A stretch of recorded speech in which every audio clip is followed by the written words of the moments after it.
আসসালামু আলাইকুম। সম্প্রতি আমরা জেনেছি যে ইরানের সর্বোচ্চ নেতা আয়াতুল্লাহ আলী খামেনি ইন্তেকাল করেছেন। ইন্না লিল্লাহি ওয়া ইন্না ইলাইহি রাজিউন। তিনি এবং তার পরিবারের অনেক সদস্য ইন্তেকাল করেছেন। তার মৃত্যুতে পুরো ইরানে 40 দিনের শোকের ছায়া এবং 7 দিনের সরকারি ছুটি ঘোষণা করা হয়েছে। আয়াতুল্লাহ আলী খামেনি কে ছিলেন? তিনি ছিলেন একজন সর্বোচ্চ ইরানের নেতা এবং আমরা বলতে পারি তিনি মুসলিম বিশ্বের একজন সর্বোচ্চ নেতা ছিলেন। আজ পৃথিবীতে অনেক মুসলিম দেশ রয়েছে, সৌদি, কুয়েত, বাহরাইন, তারা থাকা সত্ত্বেও আজ দেখা যাচ্ছে যে মুসলমান বিশ্বের মুসলিমরা আজকে অবহেলিত, নির্যাতিত। এর ফলেও দেখা যাচ্ছে যে মুসলমানদের চোখ খুলছে না। ইসরায়েল, আমেরিকা তারা প্রতিনিয়ত মুসলমানদেরকে নির্যাতন করছে, মুসলমানদেরকে অবহেলিত করছে। আজ ফিলিস্তিন ভাইদেরকে কি পরিমাণ নির্যাতন করা হচ্ছে, মা বোনদেরকে ধর্ষণ করা হচ্ছে। এরপরেও দেখা যাচ্ছে যে মুসলমান বিশ্ব নিশ্চুপ, তারা কোনো প্রকার বাধা দিচ্ছে না।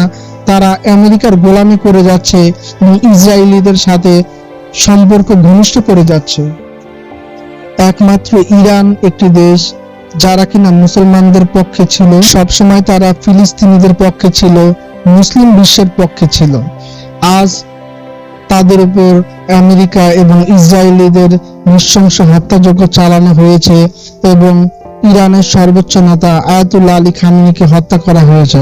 এর জন্য আমরা তীব্র নিন্দা এবং ঘৃণা জানাই সে সকল আমেরিকা এবং ইসরায়েলিদের উপর। আল্লাহ যেন তাদের উপর লানত বর্ষণ করেন। তাদের যদি হেদায়েত থাকে আল্লাহ যেন হেদায়েত দান করেন, আর হেদায়েত না থাকলে যেন আল্লাহ তাদেরকে চিরতরে ধ্বংস করে দেন। এই ইসরায়েল এবং আমেরিকা কোন দেশের বন্ধু হতে পারে না। যারা তাদেরকে বন্ধু বানিয়েছে তাদেরকে তারা ধ্বংস করে দিয়েছে।